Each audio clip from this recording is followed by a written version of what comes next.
कुठेतरी ग्रंथांचं अध्ययन करावं लागेल, त्याला पांगत अध्ययन असं म्हणतात. पांगत अध्ययन, पांगत अध्ययन म्हणजे काय? पंक्तिशः अध्ययन करावं. तुम्हाला श्रवण करावं लागेल. दोन प्रकारचं श्रवण, एक आहे विचाररूप श्रवण आणि दुसरं आहे त्यांनी मला संबंध रूप श्रवण. दोन श्रवण आहे.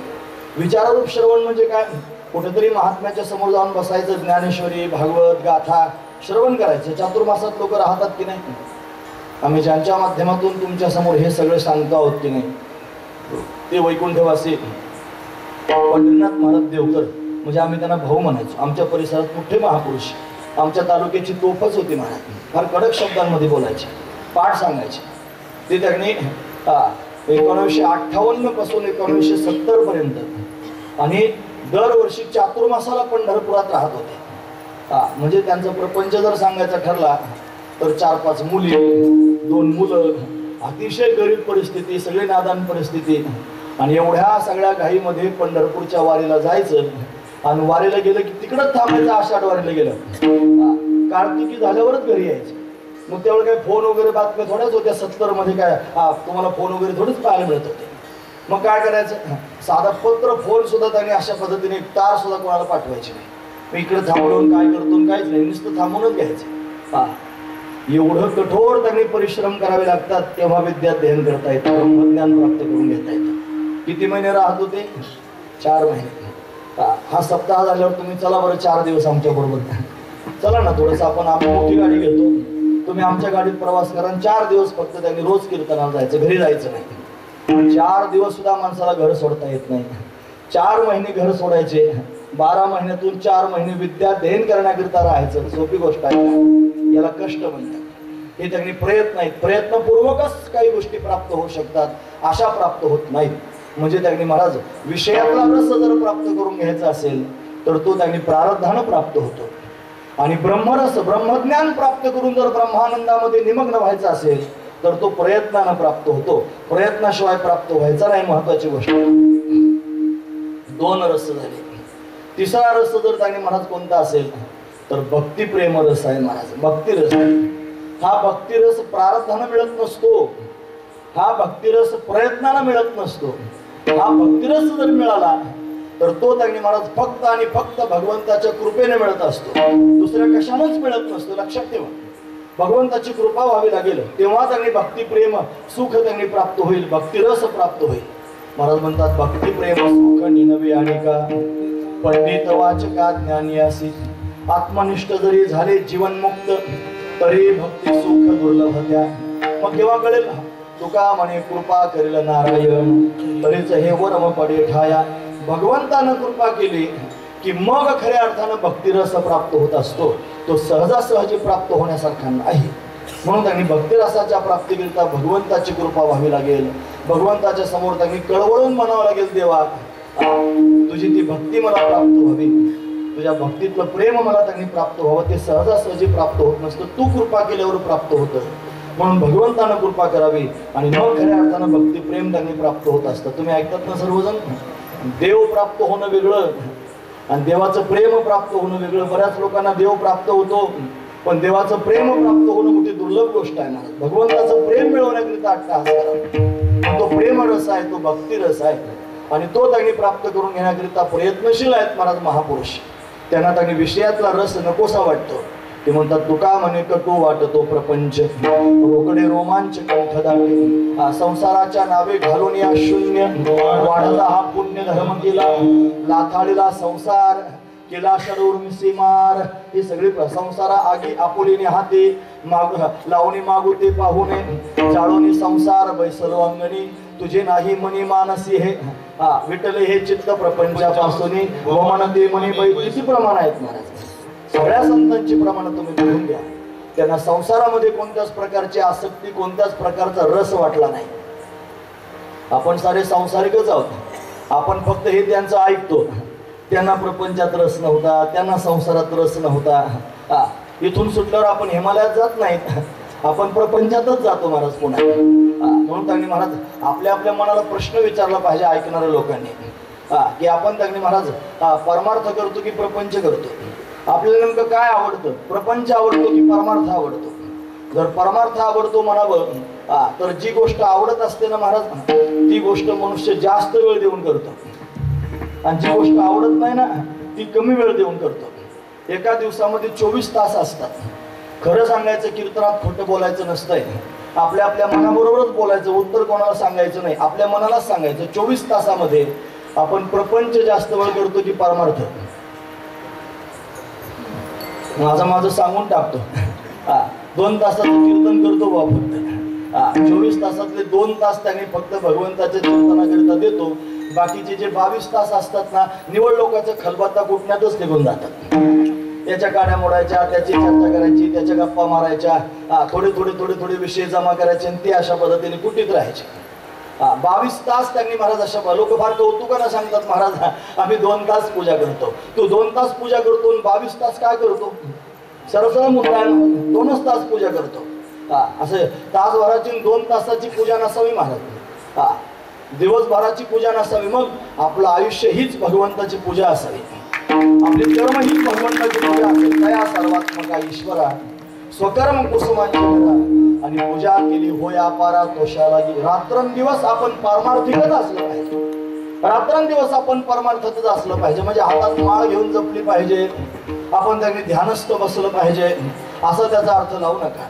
अर्थ फक्त एवढाच लावा, तुमचं त्यांनी शरीर प्रपंचात काम करू द्या, तुमचं मन परमात्म्याच्या ठिकाणी ठेवा. रात्रंदिवस भगवंताचं चिंतन करा. हाच परमार्थिक भाव आहे. अर्जुनानं भगवंताला विचारलं, देवा माझं मन मोठं कठीण आहे रे, हे मन आवडत आहे चंचल, हे मन कृष्ण प्रमाथी भगवत तस्याहम निग्रहम म्हणणे वायुरेव सुदुष्करम. अरे वाऱ्याची मोठ घालणं त्यांनी शक्य आहे, पण त्यांनी महाराज मनाला आवडता येत नाही, मन मोठं वाईट आहे रे देवा. मग काय करावं? मला कसं आवडू सांग ना. भगवंतानं स्पष्ट शब्दात सांगून टाकलं, मन मना भवमत भक्तो मध्याजमाम नमस्कुरु मामे वैशेष सत्यंते प्रतिजाने प्रियसी मे. तू मन हे मीच करी माझी या भजनी प्रेम धरी सर्वत्र नमस्कारी मज एका. तू मन हे मीच करी, तू मनानं माझा भक्त हो आणि मनानं माझं अखंड चिंतन करत राहा, मला तेच अतिशय प्रिय आहे. म्हणून त्यांनी मनानं आपण भगवंताचं भक्त झालं पाहिजे. रात्रंदिवस आपण भगवंताचं चिंतनात राहिलं पाहिजे, आपण भगवंताचंच होऊन राहिलं पाहिजे. महत्वाची गोष्ट आहे. या प्रपंचाला संसाराला पाहत असताना ते आपलं प्राप्त कर्म आहे. जसं कंपनीत कामाला जात असाल, कुठेतरी एखादा उद्योग व्यवसाय करत असाल, त्याची ठरलेली वेळ असेल, त्या वेळेमध्ये त्यांनी महाराज जसं तुम्ही 8 तास काम करता आणि कुठेतरी घंटा वाजल्यानंतर एखादी भोंगा वाजल्यानंतर त्यांनी तुम्हाला फार समाधान वाटत असेल, बास आता घंटे वाजलेले आपल्याला घरी जायचं. जेवढ्या आनंदात घरी जाण्याकरिता निघतात तेवढ्याच आनंदामध्ये त्यांनी मला परमार्थामध्ये पदार्पण करावं की हा प्रपंच म्हणजे मला प्राप्त झालेली छोटीशी जबाबदारी आहे, ती त्यांनी मी करतोय. आले भागा ते करीतो तुझे नाम उच्चारितो. माझ्या कपाळानं जे मला प्राप्त झालं ते मी करतोय आणि तुझं नाम अशा पद्धतीने उच्चारतोय. म्हणून त्यांनी अखंड भगवंताचं चिंतन करावं. मी सांगतो असं नाही, महाराज म्हणतात, हे कामामध्ये काम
काही म्हणा राम राम जाईल भवश्रम सुख होईल दुःखाचे. जे काम करत आहात तेच करत राहा, भगवंताचं चिंतन स्मरण करत राहा. मला एवढंच सांगायचं आहे की संत महापुरुष प्रपंचात संसारात दिसत होते, पण त्यांचं मन मात्र परमात्म्याच्या ठिकाणी लागलं होतं.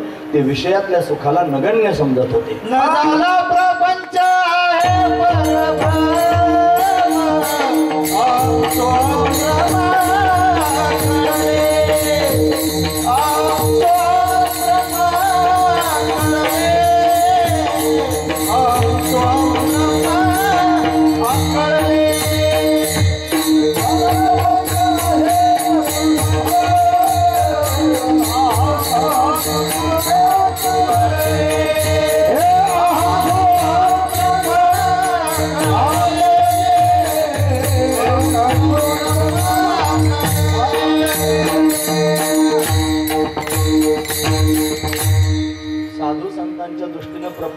नावाची वस्तू झालीच नाही, म्हणजे झाला प्रपंच.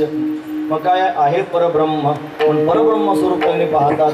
प्रपंचाला प्रपंच म्हणून महत्व देत नाहीत, प्रपंचाला परमात्मा म्हणून महत्व देतात. ऐसा ज्याचा अनुभव विश्वदेव सत्यत्वे, देवतया जवळ असे पापनासे दरुशने, म्हणून त्यांनी परमात्म्याला महत्व देतात. जगताला वस्तूला त्यांनी पदार्थांना महत्व देत नाहीत महाराज. ते म्हणतात हा आकाराशीच प्रवादू वस्तुशी नाही, म्हणून त्यांनी नामरूप संबंधू जातिक्रिया भेदू हा आकाराशीचे प्रवादू वस्तुशी नाही.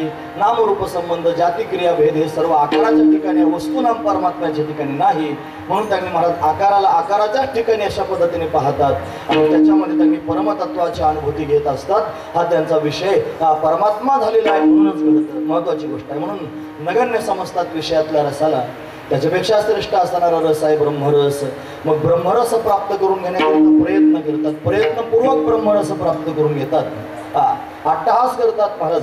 आणि मग त्यांनी सद्गुरूंची कृपा प्राप्त करून ब्रह्मरस प्राप्त करून घेतात.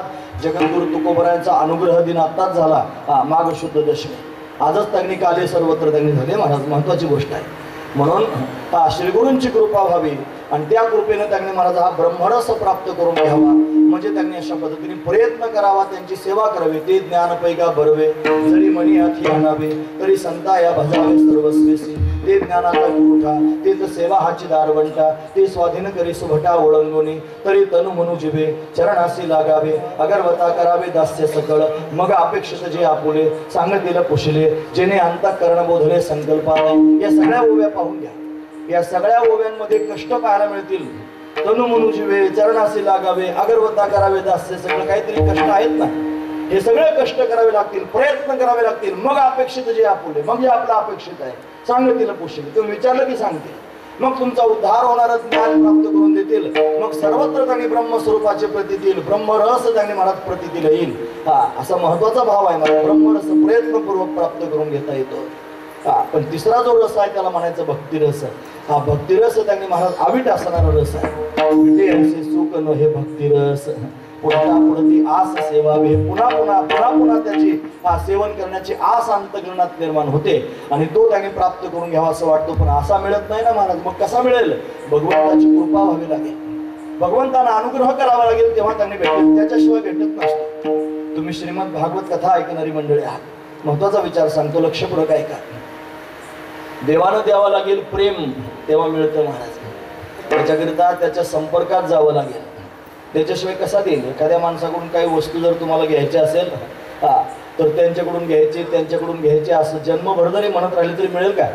त्याच्या संपर्कात जावं, कुठून तरी संपर्क साधावा लागेल, त्याच्याजवळ जावं लागेल, काहीतरी संभाषण करावं लागेल, संधान साधावं लागेल, तेव्हा त्यांनी जवळीक साधता येईल. जवळीक साधल्यानंतर ती वस्तू तुम्हाला प्राप्त होईल.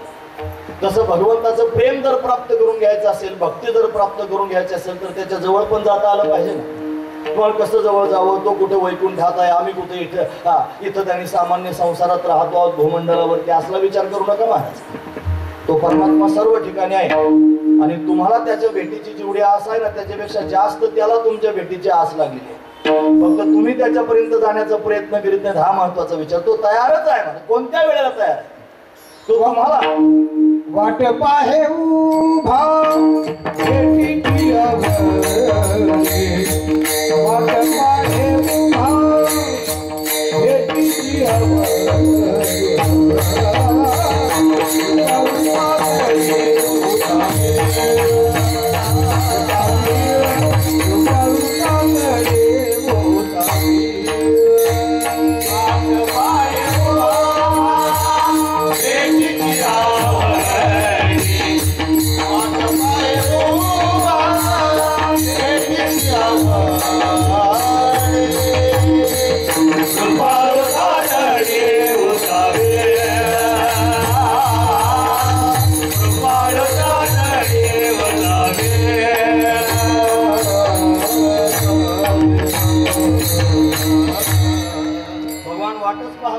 वाट पाहे उभा भेटीची आवडी, कृपाळू तातडी उतावेळ. तुम्हाला भेटण्याकरिता तो उतावेळ आहे, पण आपण त्याला भेटायला जाण्याचा प्रयत्न सुद्धा करीत नाही. महत्वाची गोष्ट आहे. पण संत महापुरुष रात्रंदिवस त्याचं चिंतन आठवण करतात महाराज. त्याला जर भेटायचं असेल ना तर मनोमन त्याच्याशी बोलत राहा. मी मुद्द्यावर आलो नाही, महत्वाचा विचार सांगताय. तुम्हाला सगळ्यांना कळण्यासारखं सांगतो महाराज. नाहीतर तुम्ही जर ग्रंथार्जन करायला जाल, तुम्हाला जर ग्रंथ शिकायचे म्हणलं तर त्या ग्रंथाची नजर असावी लागते, त्याची परिभाषा कळावी लागते, त्याच्याकरता सांगणारा मनुष्य त्यांनी प्रसन्न असावा लागतो, त्याच्याही मनात तुम्हाला सांगण्याची उर्मी असावी लागते, तो श्रोत्रिय असावा लागतो, तो ब्रह्मनिष्ठ असावा लागतो, तो कृपाळू असावा लागतो, अशी लक्षणं त्याच्या अंगात असावी लागतं.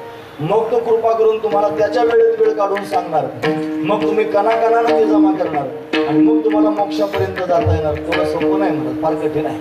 पण आपल्यासारख्या सामान्य त्यांनी महाराज जीवांना आणि असं त्यांनी साध्य करून घेणं तेवढं शक्य होत नाही. मग काय करावं? जे सहज शक्य आहे ते त्यांनी करावं. काय सहज शक्य आहे? तुम्हाला देवाबरोबर संबंध जोडणं सहज शक्य आहे महाराज, सहज शक्य आहे. कसं काय सहज शक्य आहे? तो परमात्मा सर्वज्ञ आहे, सर्व शक्तिमान आहे आणि सर्व व्यापक आहे. त्याच्यासारखा व्यापक दुसरा कोणीच नाही. सर्व ठिकाणी व्यापक आहे. तुमच्या हृदयात पण आहे, आत हरी बाहेर हरी, आत पण आहे बाहेर पण आहे. त्याला वेगळं शोधायला जायची आवश्यकता नाही. त्याला वेगळं काही त्यांनी महाराज शोधून काही सांगायची आवश्यक. जिथं आहात तिथंच सांगा. ज्या कंडिशनमध्ये आहात त्याच कंडिशनमध्ये बोलायला सुरुवात करा. त्याला म्हणायला सुरुवात करा, हे बघा भगवंता मी असा आहे, माझं जीवन त्यांनी असं आहे, मी तुझ्या समोर ते मांडतोय. पतित पतित परमी देवाच्या पतित परित्वा फुल्या सत्ता मज करावे सरता नाही चित्त शुद्धी. जे आहे ते खरं, स्थिर पायापाशी बुद्धी परित्वा फुल्या सत्ता मज करावे सरता. अपराधाचा केलो तुका म्हणे किती बोलू. हे सगळं भगवंताच्या समोर म्हणावं. तुकोबराय जसं बोलतात, ज्ञानोबराय पण म्हणतात, पाही पा ध्वजेचे चिरमुट राया जतन करिता कष्ट तैसा मी एक पतित परिद्रोहा मुद्रांकित मसी पत्र ते केवडे राहो चालवी आपल्या पाडे तैसा मी एक पतित परितुझा मुद्रांकित बापर खुमा देवी वरुदा सांभाळावी आपल्या प्रिदा तैसा मी एक पतित परितुझा मुद्रांकित. हे संत जसे देवाबरोबर बोलतात की नाही, तसं आपल्याकडे काय कवित्व थोडंच आहे म्हणायचं. जरी कवित्व आपल्याकडे नसलं तरी भावना तर आहेत ना आपल्याकडे. महत्वाची गोष्ट आहे आपल्या भावना आणि त्यांचे शब्द एकत्र करावेत. ते अभंग म्हणजे त्यांचे शब्द आहेत, ते शब्द आपल्या समोर त्यांनी घ्यावेत आणि त्याला आपल्या भावनांची जोड द्यावी आणि अशी भावनांची जोड देऊन त्या पांडुरंगाच्या समोर जाऊन उभं राहावं. हात जोडून त्याच्याशी बोलायला सुरुवात करावी. देवा माझे चित्त तुझे पायी राहे ऐसे करी धरून या बाही भवहाकारी दातारा चतुरा तू शिरोमणी लावण्याची खाणी मुकुट सकळा म्हणे लिहिले तुझी शोभा करिया तिमिराचा नाश मोदे होनी प्रकाश तोडी आशा पाश करिवास हृदयी पाही गुंतलो नेनता माझी असो तुम्हा चिंता तुका ठेवी माथा पायी आता राखावे. असं त्याला म्हणावं. देवा तुझ्या चरणावर मी मस्तक ठेवतोय, तुझ्या पायावर मी माथा ठेवतोय, आता राखावे. आता तू मला सांभाळ. तुका म्हणे आता फुल्या सायासे आम्हा जगदीशे सांभाळावे, तू आम्हाला सांभाळ. असं भगवंताला त्यांनी म्हणावं. आणि असं तुमचं साकडं एकदा तुम्ही भगवंताच्या समोर घातलं की भगवान त्यांनी महाराज तुम्हाला सांभाळण्याकरिता येईल आणि तुम्हाला देईल. महाराज काय देईल? त्याचं विलक्षण असणारं प्रेम आहे, भक्ती प्रेम आहे, ते स्वतःच तुम्हाला देईल. त्यानं दिलं तरच मिळतं, त्याच्याशिवाय मिळत नाही. भगवंताच्या कृपेशिवाय मिळत नसतं. भागवतातलं प्रसिद्ध उदाहरण आहे.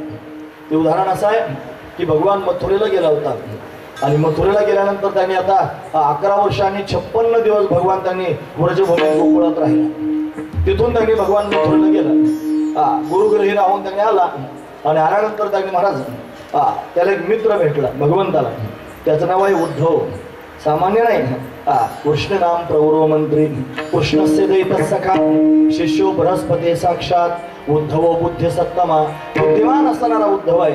हा उद्धव भगवंताच्या बरोबर आहे. भगवंताचा जन्मदिवस आला होता. जन्मदिवस वाढदिवस जो मोठा केक आणून ठेवला होता.